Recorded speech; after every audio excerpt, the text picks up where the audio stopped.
শুরু হলো বাংলা নববর্ষ, উৎসব মুখর রমনা বটমূল, গানে গানে নতুন বছরকে বরণ, দেশবাসীকে রাষ্ট্রপতি ও প্রধানমন্ত্রীর শুভেচ্ছা। বাংলা বছরের প্রথম দিনেই আজ চালু হচ্ছে কৃষি কার্ড কার্যক্রম। টাঙ্গাইলে উদ্বোধন করবেন প্রধানমন্ত্রী তারেক রহমান, যোগ দেবেন জনসভায়।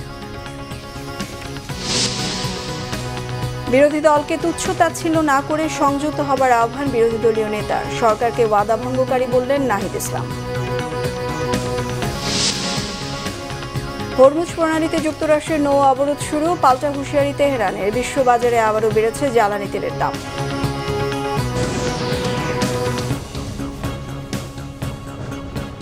গ্রাউন্ড সিমেন্ট সংবাদ শিরোনাম দেখছিলেন। শুরু হলো বাংলা নববর্ষ 1433। রাজধানীর রমনা বটমূলে চলছে বর্ণিল আয়োজন। ভোরের আলো ফুটতেই সঙ্গীত আবৃত্তি ও পরিবেশনার মধ্য দিয়ে নতুন বছরকে বরণ করে নিচ্ছেন মানুষ। সকাল 6:15 জাগো আলোক লগনে গানের মাধ্যমে শুরু হয়েছে আজকের আয়োজন। নববর্ষকে স্বাগত জানাতে আয়োজিত অনুষ্ঠানের এবারের মূল প্রতিপাদ্য নির্ধারণ করা হয়েছে চিত্ত জেথা ভয় শূন্য, উচ্চ জেথা শির। প্রতি বছরের মতো এবারও বিপুল সংখ্যক দর্শনার্থী ও সংস্কৃতিপ্রেমী মানুষের উপস্থিতিতে উৎসবমুখর হয়ে উঠেছে রমনা বটমূল এলাকা।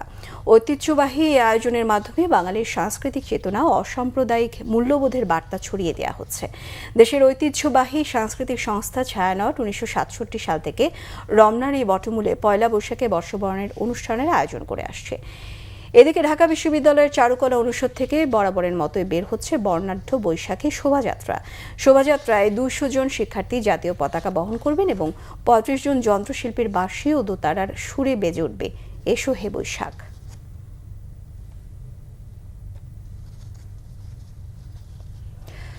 দর্শক, রমনা বটমূলে চলছে বর্ষবরণ অনুষ্ঠান। সেখানে এই মুহূর্তে আছেন সহকর্মী মামুন আবদুল্লাহ, যুক্ত হচ্ছি তার সঙ্গে।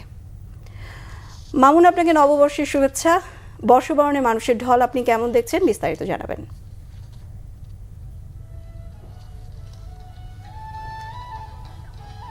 বিপাশা, আপনাকেও নববর্ষের শুভেচ্ছা। আপনি জানেন যে চৈত্রের আধার পেরিয়ে বৈশাখের প্রথম প্রহরেই বাঙালির প্রাণের আয়োজন 1433 যে বঙ্গাব্দ, সেই বঙ্গাব্দ আয়োজন করেছে ছায়ানট। এই ছায়ানটের আয়োজনের মধ্য দিয়েই মূলত রমনার বটমূলে বর্ষবরণের আয়োজন শুরু হয়। এবারও তার ব্যতিক্রম হয়নি। ঠিক ভোর 6:15 আলো ফোটার সাথে সাথেই এখানে রাগ সঙ্গীতের মধ্য দিয়ে মূলত শুরু হয় বর্ষবরণের আয়োজন এবং তারপর একে একে গান, কবিতা আবৃত্তি, একক গান এবং সম্মিলিত গানের মধ্য দিয়ে কিন্তু এখানে বরণ করে নেওয়া হচ্ছে বর্ষবরণকে। একই সাথে সকাল থেকে এখানে হাজারো মানুষের প্রাণোচ্ছল যে আনন্দ, সেটি কিন্তু চোখে পড়েছে এবং রঙিন সাজে তারা সেজে এসেছেন। আপনি জানেন যে এখানে প্রতি বছরই বর্ষবরণ আয়োজন করা হয়, সেই 60-এর দশক থেকে শুরু করে, অর্থাৎ 1967 সালে আইয়ুব খানের শাসনামলে পাকিস্তানি রক্তচক্ষুকে উপেক্ষা করে এখান থেকেই শুরু হয়েছিল বাঙালির এই প্রাণের উৎসব বর্ষবরণের এই আয়োজন।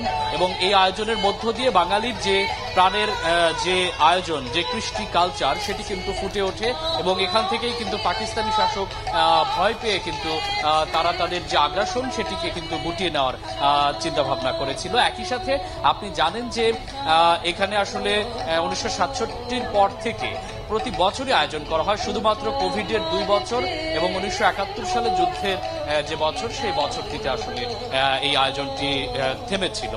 প্রতি বছরের মতো এবারও আসলে এখানে পুরাতন বছরের জরাজীর্ণ ক্লেদ সবকিছু ভুলে নতুনকে এগিয়ে নেওয়ার জন্য, নতুনের পথ চলায় কিন্তু এখান থেকে গানে গানে সে আহ্বান জানানো হয়।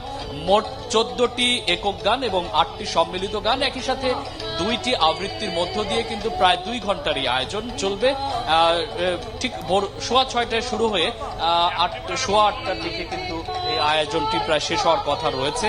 হাজারো দর্শক শ্রোতা এখানে এসেছেন, তাদের মুখে কিন্তু একটি উচ্চারণ যে বাঙালির মনে যে শান্তি, সেটি আসুক, ক্লেদ হানাহানি সেটি ভুলে যাক। একই সাথে বিশ্ব শান্তির জন্য তারা প্রার্থনা করছেন। তারা বলছেন যে সারা পৃথিবীতে যেভাবে ইরান ইসরায়েল যুদ্ধ থেকে শুরু করে যেভাবে অশান্তি লেগেই আছে, সব অশান্তি দূর হয়ে যাক, এমন কিন্তু প্রত্যাশা এখানকার আগত দর্শনার্থীরা করছেন। এবং একই সাথে বাংলাদেশের মানুষের মধ্যে শান্তি বিরাজ করুক, আগামী একটি বছর শান্তিময় হোক, তেমন প্রত্যাশা কিন্তু এখানে দর্শক এবং আগত শুভানুধ্যায়ীরা তারা করছেন। তো বিপাশা, এই ছিল আমার কাছে বর্ষবরণের রমনার বটমূল থেকে সবশেষ। মামুন, ধন্যবাদ আপনাকে। দর্শক, বাঙালির ঐতিহ্যবাহী বর্ষবরণ রমনা বটমূলের বর্ষবরণ আয়োজন থেকে যুক্ত হয়েছিলেন সহকর্মী মামুন আবদুল্লাহ। বাংলা নববর্ষ 1433 উপলক্ষে দেশবাসীকে শুভেচ্ছা জানিয়েছেন রাষ্ট্রপতি মোহাম্মদ শাহাবুদ্দিন এবং প্রধানমন্ত্রী তারেক রহমান। পয়লা বৈশাখের উষ্ণ শুভেচ্ছা জানিয়ে রাষ্ট্রপতি মোহাম্মদ শাহাবুদ্দিন বলেন, জাতি, ধর্ম ও বর্ণের ভেদাভেদ অতিক্রম করে পয়লা বৈশাখ সবার জন্য হয়ে ওঠে এক আনন্দ ও মিলনের দিন। বর্তমান বৈশ্বিক বাস্তবতায় দেশ নানা চ্যালেঞ্জের সম্মুখীন। এ প্রেক্ষাপটে সবাইকে আরও সংযমী, ধৈর্যশীল ও দায়িত্বশীল হবার আহ্বান জানান রাষ্ট্রপতি। এদিকে প্রধানমন্ত্রী তারেক রহমান দেশবাসীকে শুভেচ্ছা জানিয়ে বলেন, পয়লা বৈশাখ জাতিসত্তার ইতিহাস, সংস্কৃতি ও আত্মপরিচয়ের এক অনন্য প্রতীক। বাংলা নববর্ষ সামনে এনেছে নতুন প্রত্যাশা, নতুন সম্ভাবনা। দীর্ঘ 1.5 দশকের ফ্যাসিবাদী শোষণ শাসনের অবসানের পর নতুন গণতান্ত্রিক সরকার দায়িত্ব নিয়ে সব শ্রেণী পেশার মানুষের জীবন মান উন্নয়নে নানা কর্মসূচি বাস্তবায়ন শুরু করেছে। যার যার ধর্মীয় ও সামাজিক মূল্যবোধ এবং সংস্কৃতির অন্তর্নিহিত সহনশীলতা, উদারতা ও সম্প্রীতির চর্চা গণতন্ত্রকে আরও শক্তিশালী করবে। বাংলা নববর্ষের প্রথম দিনেই চালু হচ্ছে কৃষক কার্ড বিতরণ কর্মসূচি উদ্বোধন করতে আজ টাঙ্গাইল যাচ্ছেন প্রধানমন্ত্রী তারেক রহমান। তার সফর ঘিরে টাঙ্গাইল সহ আশপাশের এলাকাগুলোতে ব্যাপক সাজ রব ও উৎসবের আমেজ তৈরি হয়েছে। এদিকে প্রধানমন্ত্রীর কর্মসূচি ঘিরে নেওয়া হয়েছে 4 স্তরের নিরাপত্তা ব্যবস্থা। টাঙ্গাইল প্রতিনিধি আতাউর রহমান আজাদের প্রতিবেদনে বিস্তারিত। শেষ হতে চলেছে টাঙ্গাইলবাসীর প্রতীক্ষা। আসছে পহেলা বৈশাখে এই জেলার সফর করবেন প্রধানমন্ত্রী তারেক রহমান। কর্মসূচির শুরুতে মজলুম জননেতা মাওলানা ভাসানীর মাজার জিয়ারত করবেন তিনি। পরে স্থানীয় স্টেডিয়ামে কৃষকদের মাঝে কৃষক কার্ড বিতরণ করে দেশব্যাপী প্রি পাইলটিং হিসেবে কৃষক কার্ড বিতরণ কর্মসূচির উদ্বোধন করবেন। কৃষক সমাবেশে বক্তব্য রাখার পাশাপাশি পৌর উদ্যানে উদ্বোধন করবেন কৃষি মেলার। তারই সফর উপলক্ষে শহর জুড়ে চলছে সাজসজ্জা। রাস্তাঘাট পরিষ্কার ও মেরামতের পাশাপাশি স্টেডিয়াম মাঠে চলছে মঞ্চ ও প্যান্ডেল তৈরির কাজ। প্রধানমন্ত্রীকে কাছ থেকে দেখার অপেক্ষায় বিএনপির নেতাকর্মী ও সাধারণ মানুষ। কৃষক কার্ড উদ্বোধনটা উনি টাঙ্গাইল থেকে করবেন, এই জন্য আমরা টাঙ্গাইলবাসী গর্বিত। উনি টাঙ্গাইলে আগমন করলে আমাদের টাঙ্গাইলে অনেক উন্নয়ন হবে। এই মহতি এই অনুষ্ঠানের যে ফলাফল, এগুলি আমরা কৃষকরা যেন সুন্দরভাবে পেতে পারি। মাননীয় প্রধানমন্ত্রী তারেক রহমান সাহেব, ওনার এই উদ্যোগের কারণে আমরা খুবই আনন্দিত। সুযোগ সুবিধা দিলে পারা মানে অনেক কিষানীরা আছে, তাদের অনেক উপকার হবে। এদিকে সড়কে শৃঙ্খলা বজায় রাখতে সার্বিক সহযোগিতার আশ্বাস জেলা বিএনপির। আমরা টাঙ্গাইল জেলার প্রবেশদ্বার মির্জাপুরের গোড়াই থেকে আমাদের মাননীয় প্রধানমন্ত্রীকে আমরা সম্বর্ধনা দেব শুরু করব এবং রাস্তার 2 ধারে বিএনপির উদ্যোগে সকলেই আমরা আমাদের প্রধানমন্ত্রীকে স্বাগত জানাবো। প্রধানমন্ত্রীর এই সফর সুষ্ঠু ও সফল করতে সকল প্রস্তুতি নিয়েছে জেলা প্রশাসন ও পুলিশ। জনাব সুলতান সালাউদ্দিন টুকু মহোদয়ের সঙ্গে আমাদের মিটিং হয়েছে, তিনি আমাদেরকে সার্বিকভাবে সহযোগিতা করছে। আশা করি এই কৃষক কার্ডের যে অনুষ্ঠানটি সেটি আমরা সফল করতে পারবো। সকল ভেন্যুকে কেন্দ্র করে কিন্তু আমাদের সর্বোচ্চ প্রস্তুতি নেওয়া হয়েছে আইন শৃঙ্খলা বাহিনীর পক্ষ থেকে, বিশেষ করে টাঙ্গাইল জেলা পুলিশের পক্ষ থেকে। এরই মধ্যে ভেন্যু পরিদর্শন সহ ঊর্ধ্বতন কর্মকর্তাদের নিয়ে সমন্বয় সভা করেছেন স্থানীয় সংসদ সদস্য। এই টাঙ্গাইল থেকেই কৃষি কার্ড উদ্বোধন হবে, এটা আমাদের অত্যন্ত গর্বের বিষয়। আমরা সকল ধরনের প্রস্তুতি নিচ্ছি। ইনশাল্লাহ আপনারা দেশবাসী, বিশেষ করে টাঙ্গাইলের মানুষ অত্যন্ত আনন্দের সাথে এই প্রোগ্রামটি গ্রহণ করেছে। প্রধানমন্ত্রীর এই কর্মসূচি বাস্তবায়নের মধ্য দিয়ে পাল্টে যাবে কৃষকদের জীবন, এমনটাই আশা তাদের। Bangla vision news desk. টাঙ্গাইলে প্রধানমন্ত্রী তারেক রহমানের কৃষক কার্ড বিতরণের কর্মসূচি স্থল পরিদর্শন করেছেন 5 জন মন্ত্রী ও প্রতিমন্ত্রী। কৃষক কার্ড বিতরণ কর্মসূচির উদ্বোধন শেষে সেখানে জনসভায় বক্তব্য রাখবেন প্রধানমন্ত্রী তারেক রহমান। সোমবার টাঙ্গাইল শহীদ মারুফ স্টেডিয়াম পরিদর্শন এবং কাজের তদারকি করেন কৃষিমন্ত্রী মোহাম্মদ আমিনুর রশিদ, মুক্তিযুদ্ধ বিষয়ক মন্ত্রী আহমেদ আজম খান, ডাক টেলিযোগাযোগ মন্ত্রী ফকির মাহবুব আনাম, যুব ক্রীড়া প্রতিমন্ত্রী আমিনুল হক এবং প্রাণী সম্পদ প্রতিমন্ত্রী সুলতান সালাউদ্দিন টুকু। টাঙ্গাইল সহ দেশের 11টি পয়েন্টে কৃষি কার্ডের প্রি পাইলটিং শুরু হবে। আগামী 4 বছরের মধ্যে সারা দেশে এই কার্ড বিতরণ শেষ হবে বলে জানান প্রাণী সম্পদ প্রতিমন্ত্রী। প্রথম পর্যায়ে টাঙ্গাইল সদর উপজেলায় 1453 জন কৃষক এই কার্ডের সুবিধা পাবেন। শেখ হাসিনাকে ফেরত আনতে জুডিশিয়াল প্রক্রিয়া এগুচ্ছে সরকার। ভারতের মাটি ব্যবহার করে শেখ হাসিনা যাতে দেশকে অস্থিতিশীল করতে না পারে সে বিষয়ে দেশটির সাথে আলোচনা হয়েছে। প্রধানমন্ত্রী তারেক রহমানের সাথে সাক্ষাৎ শেষে একথা জানিয়েছেন পররাষ্ট্র উপদেষ্টা হুমায়ুন কবির। জানান, দ্বিপাক্ষিক ও বহুপাক্ষিক সম্পর্কের ক্ষেত্রে সরকার জাতীয় স্বার্থকে প্রাধান্য দেবে। আগামী সপ্তাহে বাংলাদেশিদের জন্য ভারতের মেডিকেল ও ব্যবসায়িক ভিসা স্বাভাবিক হতে পারে বলে জানান। আরও জানাচ্ছেন সৈয়দ আব্দুল মুহিত। সোমবার সচিবালয়ে প্রধানমন্ত্রী তারেক রহমানের সাথে সৌজন্য সাক্ষাৎ করেন টেলিনর গ্রুপের প্রেসিডেন্ট ও প্রধান নির্বাহী কর্মকর্তা বেনেডিক্টে শিল ব্রেড ফাসমার। সাক্ষাতে ব্যবসা বাণিজ্য বিনিয়োগ সহ নানা বিষয় নিয়ে আলোচনা হয়। পরে প্রধানমন্ত্রীর সাথে বৈঠক করেন পররাষ্ট্রমন্ত্রী ডক্টর খলিলুর রহমান এবং পররাষ্ট্র উপদেষ্টা হুমায়ুন কবির। তারা জানান তাদের ভারত সফর অনেকটাই ফলপ্রসূ হয়েছে। ভারত সফর মানে it's a very good start to resetting the relations. তো ওখানে পজিটিভ আলোচনা হয়েছে। মেডিকেল ভিসাগুলা ওপেন আপ সুন, তো ওনারা এটা পজিটিভলি ব্যবসায়িক ভিসা যাতে ওপেন আপ হয়, তো আশা করি এইটা ইন দি কামিং উইকস একটা পজিটিভ দিক ওই দিক থেকে আমরা দেখতে পাবো। হাসিনার ব্যাপারে তো আমাদের দাবি সবসময়ই থাকবে, because she is a killer, she has killed 1,500 people in the country and fled. তো ওখান থেকে যাতে কোনো সাবভার্সিভ অ্যাক্টিভিটিস না করে ওইটা নিয়ে আমরা সবসময় একটা জোরালো আলোচনা রাখবো। এদিকে কৃষি ও কৃষিজাত শিল্পায়নে বিনিয়োগকারীদের সাথে মত বিনিময় করেন প্রধানমন্ত্রী। বৈঠকের পর ব্যবসায়ীরা জানান বাংলাদেশের কৃষি খাতকে এগিয়ে নিতে আলোচনা হয়েছে তাদের। আমাদের প্রাইভেট সেক্টর থেকে আমরা যা বলেছি, আমাদের মাননীয় প্রধানমন্ত্রী আমাদের কথা শুনেছেন এবং উনি যথোপযুক্ত কাজ করার জন্য দিক নির্দেশনা প্রদান করেছেন এবং আমরা আশাবাদী যে অচিরেই আমাদের এখানে আমরা ব্যাপক উন্নতি সাধন করতে পারবো বলে আমরা আশা করছি। এর আগে পহেলা বৈশাখে প্রধানমন্ত্রী কৃষক কার্ড বিতরণ নিয়ে কথা বলেন উপদেষ্টা মাহাদি আমিন। এবং এই যে শুভযাত্রা ইনশাআল্লাহ ক্রমান্বয়ে সেটি আমাদের কৃষকদেরকে আরও বেশি অর্থনৈতিকভাবে ক্ষমতায়িত করবে, সমৃদ্ধ করবে, বাংলাদেশকে ইনশাআল্লাহ স্বনির্ভর করবে। সৈয়দ আব্দুল মুহিত, বাংলা ভিশন, ঢাকা। পারিবারিক রাজতন্ত্র মেনে নেওয়া হবে না বলে হুঁশিয়ারি দিয়েছেন জামায়াতে ইসলামের আমির ডাক্তার শফিকুর রহমান। বিরোধী দলকে তুচ্ছ তাচ্ছিল্য না করে সংযত হবার আহ্বানও জানান তিনি। এদিকে সরকারকে ওয়াদা ভঙ্গকারী আখ্যা দিয়েছেন এনসিপির আহ্বায়ক নাহিদ ইসলাম। আরও জানাচ্ছেন ওমর ফারুক।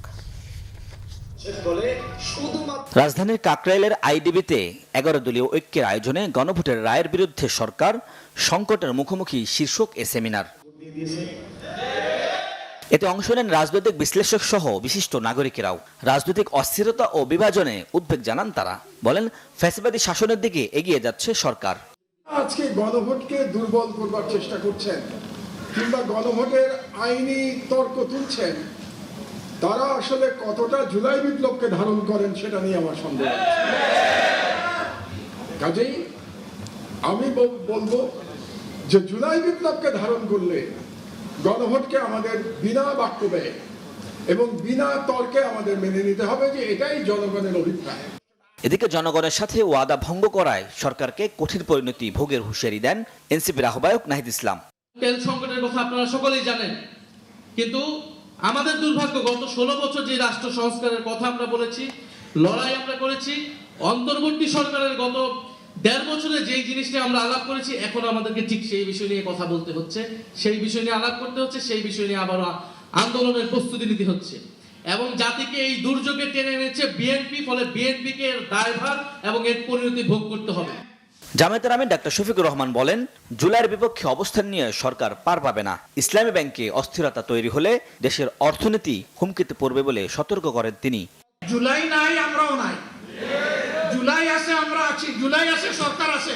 জুলাই আছে, বিরোধী দল আছে। জুলাই নাই, কিছু নেই। এই জুলাইয়ের বিপক্ষে অবস্থান নিয়ে সরকার পার পাবে না ইনশাআল্লাহ। সব কিছু কুক্ষিগত করছেন বাংলাদেশ ব্যাংকে অভ্যুত্থান করার পরে এখন দেশের সবচেয়ে বড় ব্যাংক, এখন ইসলামী ব্যাংকে আবার নতুন করে অভ্যুত্থান শুরু হয়েছে। যে ব্যাংক দেশের রিমিটেন্সের শতকরা 32% একা আহরণ করে, এই ব্যাংকের যদি অস্তিত্ব বিপন্ন হয়, বাংলাদেশের অর্থনীতি বঙ্গোপসাগরে চলে। গণভোটের রায় বাস্তবায়নের দাবিতে আগামী 24 এপ্রিল রাজধানীর সোহরাওয়ার্দী উদ্যানে সমাবেশের ডাক দিয়েছে 11 দল। ওমর ফারুক, বাংলা ভিশন, ঢাকা। আন্তর্জাতিক প্রসঙ্গ। হরমুজ প্রণালীতে নৌ অবরোধ কার্যকর করেছে যুক্তরাষ্ট্র। এতে ইরানের বন্দরে কোনো জাহাজ আসা যাওয়া করতে পারবে না। একে জলদস্যুতা অবৈধ উল্লেখ করে ইরানের দিকে এগোনো সামরিক জাহাজের বিরুদ্ধে কঠোর ব্যবস্থার হুমকি দিয়েছে তেহরান। এমন অবস্থায় বিশ্ববাজারে আবারও বেড়েছে তেলের দাম। শহীদ আরাফাতের ডেস্ক রিপোর্ট। যুক্তরাষ্ট্র ইরান 2 সপ্তাহের যুদ্ধবিরতির 1 সপ্তাহ না যেতেই আবারও তেহরানে হামলার ছক কষছেন মার্কিন প্রেসিডেন্ট ডোনাল্ড ট্রাম্প। নাম প্রকাশে অনিচ্ছুক মার্কিন কর্মকর্তাদের বরাতে ওয়াল স্ট্রিট জার্নাল এ তথ্য দিয়েছে। দ্য ইকোনমিক টাইমস বলছে প্রেসিডেন্ট ট্রাম্পের এবারের হামলা হবে ছোট পরিসরে, যদিও হামলার তথ্যের ব্যাপারে অস্বীকৃতি জানিয়েছে হোয়াইট হাউস। হরমুজ প্রণালীতে ইরানের ওপর মার্কিন প্রেসিডেন্টের নৌ অবরোধের ঘোষণাকে আবারও যুদ্ধের অশনি সংকেত হিসেবে দেখছেন বিশ্লেষকরা। পুরো হরমুজ প্রণালী নয়, নৌ অবরোধ জারি থাকবে ইরানের বন্দরগুলোতে। রবিবার এক বিবৃতিতে যুক্তরাষ্ট্রের সামরিক বাহিনী জানায় ইরানের বন্দরগুলোতে কোনো জাহাজ প্রবেশ বা প্রস্থান করতে পারবে না। কয়েক ঘন্টার মধ্যে শুরু হওয়া এই অবরোধে ইরান ছাড়া অন্য দেশের বন্দরসমূহে যাতায়াতকারী জাহাজগুলো হরমুজ প্রণালী ব্যবহার করতে পারবে। এক্ষেত্রে কোনো বাধা দেবে না যুক্তরাষ্ট্র। এটি মার্কিন প্রেসিডেন্ট ডোনাল্ড ট্রাম্পের আগের হুমকির তুলনায় কিছুটা নমনীয় অবস্থানের ইঙ্গিত দিচ্ছে। তবে মার্কিন নৌ অবরোধের সাথে কোনো আপোষ করবে না ইরান। যুক্তরাষ্ট্রের নৌ অবরোধ নস্যাৎ করার হুঁশিয়ারি দিয়েছেন ইরানের সর্বোচ্চ নেতার জ্যেষ্ঠ সামরিক উপদেষ্টা মোহসেন রেজাই। ইরানের ইসলামিক বিপ্লবী গার্ড বাহিনী বলছে ইরানের জলসীমার দিকে এগিয়ে আসা যে কোনো সামরিক জাহাজকে যুদ্ধবিরতি লঙ্ঘনকারী হিসেবে গণ্য করা হবে। ওই জাহাজের বিরুদ্ধে কঠোর ব্যবস্থা নেওয়ার হুঁশিয়ারি দেয় আইআরজিসি। এদিকে মার্কিন অবরোধের ঘোষণার পর বিশ্ববাজারে আবারও বেড়েছে তেলের দাম। যুক্তরাষ্ট্রের অপরিশোধিত তেলের দাম ব্যারেল প্রতি $100 ওপরে বিক্রি হচ্ছে। আন্তর্জাতিক মানদণ্ড ব্রেন্ট ক্রুড তেলের দামও অন্তত 7% বেড়েছে। শান্তি আলোচনার ব্যাপারে ইরান আগ্রহ দেখাক বা না দেখাক তাতে যুক্তরাষ্ট্রের কিছুই আসা যায় না বলে জানিয়েছেন মার্কিন প্রেসিডেন্ট ডোনাল্ড ট্রাম্প। রবিবার সাংবাদিকদের সাথে আলাপে প্রেসিডেন্ট ট্রাম্প একথা বলেন। আর আলোচনা ব্যর্থ হওয়ার জন্য আবার ওয়াশিংটনের বারবার মতের পরিবর্তন এবং অবরোধকে সামনে নিয়ে এসেছেন ইরানের পররাষ্ট্রমন্ত্রী আব্বাস আরাগচি। এই পরিস্থিতিতে আলোচনার সম্ভাবনার চেয়ে আবারও সংঘাতের আশঙ্কা করছেন বিশ্লেষকরা। শহীদ আরাফাত, বাংলাভিশন নিউজ ডেস্ক। তথ্যের অধিকার নিশ্চিতের পাশাপাশি তথ্যের সুরক্ষাও এখন সময়ের বড় চ্যালেঞ্জ বলে মন্তব্য করেছেন তথ্য সম্প্রচার মন্ত্রী জহিরুদ্দিন স্বপন। দেশে প্রথমবারের মতো আয়োজিত ব্রডব্যান্ড এক্সপো 2026-এ প্রধান অতিথির বক্তৃতায় তিনি মন্তব্য করেন। এক্সপোতে ইন্টারনেট সেবার দাম কমিয়ে মান বাড়ানো সহ নানা বিষয়ে উঠে আসে স্টেক হোল্ডারদের আলোচনায়। আরও জানাচ্ছেন শুভ ইসলাম। অপতথ্যকে রুখতে না পারলে সমাজ কাঠামোয় বড় ধরনের সমস্যার সৃষ্টি হতে পারে বলে মন্তব্য করেছেন তথ্য ও সম্প্রচার মন্ত্রী জহিরুদ্দিন স্বপন। সোমবার রাজধানীর চীনমৈত্রী সম্মেলন কেন্দ্রে আইএসপিএবি আয়োজিত ব্রডব্যান্ড এক্সপো 2026-এর উদ্বোধনী অনুষ্ঠানে প্রধান অতিথির বক্তব্যে তিনি এমন মন্তব্য করেন। তিনি বলেন, এখন অধিকারের সাথে সাথে তথ্য সুরক্ষার বিষয়েও সজাগ জনগণ। এখন যখন মানুষ তথ্যের অধিকারের কথা বলে, সে কিন্তু অপতথ্যের হাত থেকে সুরক্ষার অধিকারটাও কিন্তু চায়। ফলে এরকম পরিস্থিতিতে যখনই তাকে আমি মিস ইনফরমেশন থেকে ডিসইনফরমেশন থেকে সুরক্ষা দিতে পারবো না, অথবা এই বিষয়ে মনোযোগ না দিয়ে শুধুমাত্র অবাধ তথ্য প্রবাহের ক্ষেত্রেই যদি মনোযোগটা দিই, তাহলে কিন্তু দেখা যাবে যে অপতথ্য এবং বিকৃত তথ্যের কারণে সমাজ, রাজনীতি, কাঠামো, অর্থনীতি সবকিছুতে একটা ভয়াবহ সমস্যা তৈরি হয়ে যেতে পারে। ফিক্সড নেটওয়ার্ক এবং মোবাইল সাবস্ক্রাইবারে বিশ্ব র্যাঙ্কিংয়ে দেশের অবস্থান শীর্ষ হলেও সেবার মানের তুলনায় তলানিতে অবস্থান বাংলাদেশের। এমন প্রেক্ষিতে দেশের এই খাত নিয়ে সরকারের পরিকল্পনার কথা জানান প্রধানমন্ত্রীর আইসিটি বিষয়ক উপদেষ্টা। যেভাবে আমরা দেখি না কেন, আমরা ওয়ার্ল্ডের সাবস্ক্রাইবারের পয়েন্ট অফ ভিউ থেকে মোবাইল নেটওয়ার্ক এবং ফিক্সড নেটওয়ার্কে আমরা ওয়ার্ল্ডের টপ 20-তে, কিন্তু যখন সার্ভিসে আমরা ওয়ার্ল্ডের 92তম, 93তম কিংবা 120তম। এবং আপনি যদি দেখেন যে আমাদের আগে যে দেশগুলো, যে আমাদের পার্শ্ববর্তী দেশগুলো, শুধু ইন্ডিয়া কিংবা পাকিস্তান, ইভেন ছোট ছোট দেশগুলো নেপাল, ভুটান, মালদ্বীপ, এদেরও অনেকে কিন্তু আমাদের সামনে আছে সার্ভিসের পয়েন্ট অফ ভিউ থেকে। এটা আমাদের collective failure and collective responsibility যে আমরা আগামী 5 বছরে নট অনলি আমরা ওয়ার্ল্ডের সাবস্ক্রাইবার পয়েন্ট অফ ভিউ থেকে আমরা টপ 20 না টপ 10-এ থাকতে চাই, এবং সার্ভিস পয়েন্ট অফ ভিউ থেকে আমরা টপ 10, টপ 20-তে আসতে চাই। আয়োজনে দেশের ইন্টারনেট সেবাদাতা প্রতিষ্ঠানদের সংগঠন আইএসপিএবি তাদের বিভিন্ন দাবি দেওয়া তুলে ধরেন। বিষয়টি আমলে নিয়ে যৌক্তিক সমাধানের আশ্বাস দেন বিটিআরসি। এবারের ব্রডব্যান্ড এক্সপোতে 10টি প্যাভিলিয়ন, 35টি মিনি প্যাভিলিয়ন এবং 20টি স্টল সহ বিশ্ববিদ্যালয়ের শিক্ষার্থীদের রোবোটিক্স ও আইটি ভিত্তিক প্রায় 25টি প্রদর্শনী চলবে বুধবার পর্যন্ত। শুভ ইসলাম, বাংলাভিশন, ঢাকা। সংবাদ শেষ করব ক্রাউন সিমের শিরোনামগুলো আরও একবার জানিয়ে। শুরু হলো বাংলা নববর্ষ, উৎসব মুখর রমনা বটমূল, গানে গানে নতুন বছরকে বরণ, দেশবাসীকে রাষ্ট্রপতি ও প্রধানমন্ত্রীর শুভেচ্ছা।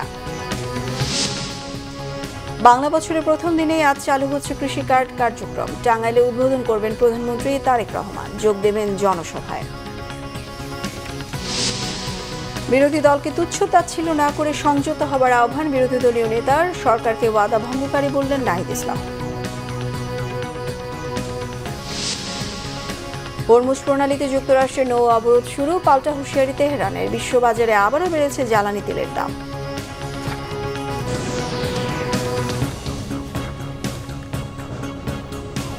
এই ছিল এখনকার মতো, পরের সংবাদ সকাল 10টায়, 9টায় রয়েছে নিউজ টপ 10, দেখার আমন্ত্রণ রইল। এছাড়া বাংলাভিশন সংবাদ ও সংবাদ সংশ্লিষ্ট অনুষ্ঠান দেখতে ভিজিট করুন www.bbnews24.com ও facebook.com/banglavisionnews। সাবস্ক্রাইব করুন youtube.com/banglavisionnews। সঙ্গে থাকায় ধন্যবাদ সবাইকে।